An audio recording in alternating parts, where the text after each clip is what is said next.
అలాగే ఈ ఈశ్వర దేవాలయము ఇప్పటికీ ప్రారంభించి 6 నెలలు అయిపోయింది. ఈ రోజుకి ఈ దేవాలయము మనందరి దేవాలయము కనీసం అయితే 15 ఏళ్ళ కృషి నుంచినే ఈ దేవాలయం మనకు పుట్టింది. ఈ దేవాలయంలో అన్ని దేవతా విగ్రహాలు ఉన్నాయి. 5 దేవాలయాలు ఉన్నాయి.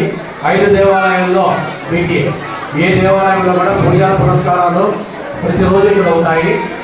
ముందు రోజు వచ్చి ఈ పూజా పురస్కారాలకి అభిషేకాలు కానీ కుంకుమార్చన కానీ చేసేసుకునే వాళ్ళు ముందు రోజు వచ్చి చెప్తే మరుసటి రోజు ఉదయంకి మేము మీ పేరు అవన్నీ రాసుకొని సిద్ధంగా ఉన్నాం స్వామి.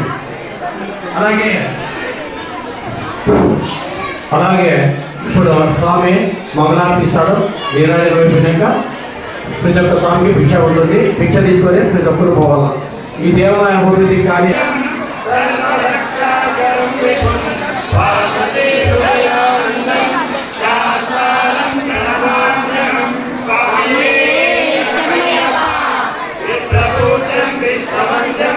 Vishnu Shambho Priyam Siddham Siddham Prasada